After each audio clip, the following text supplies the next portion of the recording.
계속해서 업종별 이슈와 유망주 체크해 보도록 하겠습니다. 오늘은 2차 전지 관련주들 알아볼 텐데요. 전창현 대신증권연구위원 자리해 보셨습니다. 어서 오세요. 안녕하세요. 네. 아무래도 올해 상반기 가장 핫했던 업종은 2차 전지가 아닐까 싶어요. 올해 또 자료 나온 거 보니까 2차 전지 수출 30억 달러를 돌파를 했습니다. 다만 또 수입도 함께 늘면서 무역 수지 적자도 5개월 연속 이어졌는데 올해 이제 남은 하반기 2차 전지 관련해서 좀 어떻게 바라보십니까? 네, 일단은 수출입 데이터 해석부터 조금 더 말씀을 드리도록 하겠습니다. 먼저 수출 같은 경우는 저희 주로 국내 공장에서 생산된 2차 전지 셀 혹은 이제 모듈 같은 경우가 해외 완성차 고객 사양으로 수출되는 물량이라고 보시면 될 것 같고요. 수입 같은 경우는 해외 공장에서 생산된 이 배터리 셀을 이제 국내로 수입해 들여와서 모듈 혹은 팩 형태로 조립한 이후에 국내 완성차 향으로 납품 아니면 이제 해외로 다시 재수출하는 것으로 추정이 됩니다. 예. 물론 저희가 수출입 데이터가 확인이 중요하겠지만 이제 2차 전지의 이제 주요 트렌드는 이제 어떤 국내 생산 그리고 해외 수출이 아니라 해외 현지 생산 그리고 해외 현지 조달 그리고 해외 현지 매출이 주로 트렌드가 될 것이기 때문에 예. 수출입 데이터의 어떤 그 상관관계가 다소 약화는 될 것으로 보고 있습니다. 그리고 이어서 저희 섹터 좀 하반기 전망 간단하게 말씀을 드리도록 하겠습니다. 예. 먼저 세 가지 포인트 짚어볼 수 있겠는데요. 먼저 첫 번째는 리튬 그리고 니켈, 코발트와 같은 배터리에 들어가는 주요 메탈 가격들이 변동성이 매우 심한 국면에 있고요. 전방 수요 또한 변동성이 매우 큽니다. 따라서 다가오는 2분기 실적 그리고 연간 실적의 불확실성이 다소 조금 확대되고 있다라고 보고 있고요. 둘째로는 연초 이후에 저희 2차 전지 주가 상승이 워낙 가파르지 않았습니까? 그래서 그거에 따라서 이제 밸류에이션 부담이 다소 조금 부담되는 측면이 있습니다. 그리고 세 번째로는 이제 최근에 이제 저희 2차 전지 업종을 조금 그 리스크 요인으로 대두되었던 뉴스였는데 중국의 이제 고션 그쵸. 배터리 업체가 북미 시장에 조금 진출하는 것에 대해서 조금 청신호가 켜진 것처럼 좀 보도가 되다 보니까 예. 저희 한국 배터리 밸류 체인이 북미 시장 안에서 좀 시장 지배력을 약화되는 것이 아니냐라는 우려가 있어서 업종의 투자 심리가 단기적으로 훼손은 됐습니다. 하지만 물론 저희는 23년 단기 실적보다는 중장기적으로 좀 성장성은 여전히 견고하다고 보고 있기 때문에 비중 확대를 계속해서 말씀을 드리고 있습니다. 하지만 아무래도 상반기에 워낙 가파르게 올라왔던 그렇죠. 상승률을 고려한다면 하반기에는 상반기보다는 기대 수익률은 다소 낮아질 수 있다는 점 말씀드려야 될 것 같고 전체 섹터 전반적인 좀 투자 접근보다는 종목별로 좀 투자 매력도가 높은 개별 종목 중심으로 접근하는 것이 맞다고 보고 있습니다. 예, 구체적인 종목들은 좀 잠시 후에 다시 한번 여쭤보도록 하고 일단 최근에 이제 양극재 수출 가격도 또 하락 지속되면서 양극재 업체들에 대한 또 리스크도 있다고 해요. 이 이슈 관련해서는 어떻게 바라보십니까? 연초 이후에 리튬, 니켈, 코발트 주요 메탈 가격들이 많이 하락을 했고요. 그러니까 이렇게 하락을 한 부분이 한 2에서 3개월 정도 시차를 두고 양극재 판가로 전가가 됩니다. 그래서 양극재 판가가 지금 보면은 수출 데이터에서 확인할 수 있는데 4월부터 지금 하락 전환을 시작을 했습니다.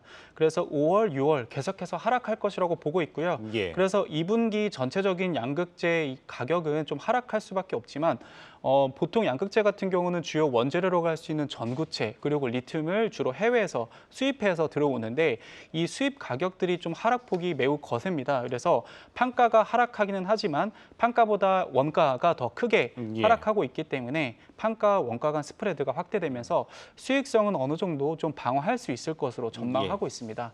하지만 중요한 건 어쨌든 판가가 하락한다는 것은 저희가 조금 안 좋게 볼 수도 있는 부분이기 때문에 예. 이러한 판가락을 상쇄할 만한 판매량 혹은 출하량 증가가 필요한 상황이고 그렇기 때문에 전방 수요 동향을 저희가 유의 깊게 앞으로도 계속 지켜봐야 할 필요가 있고요. 마지막으로 6월 달 다가오는 이제 양극재 잠정 수출액 확인이 저희 전체적인 좀 실적 분위기를 바라보는 데 있어서 중요한 분수령이 될 것으로 보고 있습니다. 예, 아까 하반기 2차 전지 전망을 말씀하시면서 이 세 번째 이 고션발 리스크를 말씀하셨었는데 이뿐만이 아니라 이제 또 중국 배터리 소재 기업들 또 미국 진출 가시화가 되고 있어요. 결국 이제 중국이 IRA에 우회하는 방법을 찾고 있는데 역시나 이것 또한 리스크가 좀 상당하다고 볼 수 있겠죠. 네, 사실 그 지난 3월에 IRA 법안과 관련된 그 세부 지침 발표가 있었는데 예. 중국을 사실상 암시한 우려 국가의 배제 관련된 세부 사항이 정확하게 발표되지 않았던 점이 좀 저희로서는 아쉽기는 했습니다. 그래서 이 때문에 중국 업체들이 지금 열심히 IRA 법안을 우회할 수 있는 법안을 여러 가지 방법을 통해서 시도를 하고 있는데요. 예. 말씀 주신 뭐 최근에 고션 사태나 아니면 이미 오래전부터 이슈가 되었던 북미 쪽에서 포드랑 CATL과의 합작, 그리고 국내에 지금 공격적으로 지금 투자를 많이 펼치고 있는 뭐 SK온과 에코프로그룹, 그리고 GM 중국 GM 그룹과의 합작, 혹은 국내 롬베이 중국 업체들의 증설과 같이 중국 기업들의 지금 IRA 이 법안의 우회 가능성에 대해서 좀 불확실성이 계속 여전한 건 사실입니다. 물론 중국 기업들이 이 북미 시장에 진출을 하면서 다소 경쟁이 심화되고 저희 한국 배터리 회사들의 시장 지배력이 약화될 수 있다는 점을 리스크로 충분히 작용할 수 있기는 하지만 두 가지 포인트를 저희가 한 번 더 염두에 둬야 될 것 같습니다. 첫째, 저희 북미 시장 안에서 이제 중국 기업들이 어느 정도 이 시장에 좀 틈새 시장으로 진출하는 것은 더 이상 저희 업종에서 변수보다는 상수로 좀 해석이 필요할 것 같고요.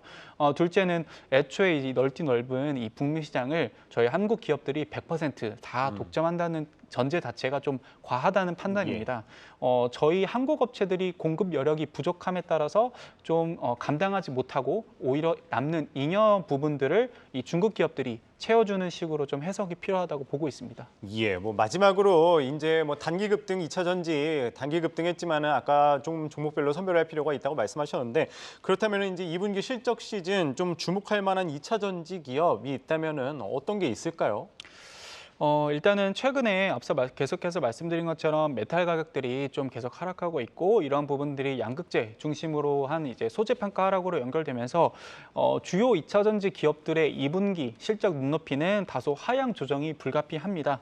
다만 배터리 셀 업체들 같은 경우에는 이러한 소재 판가 하락이 곧 원가 하락으로 연결되면서 수익성 개선에는 좀 일부 도움이 될 것으로 전망은 할 수 있겠지만, 전반적으로 2분기 단기적으로 저희 2차 전지 업종의 주요 기업들의 실적 눈높이는 다소 조금 톤 다운해서 보수적으로 봐야 할 것 같고, 오히려 3분기 실적이 더 개선되는 종목들에 더 주목을 해야 된다라고 보고 있습니다.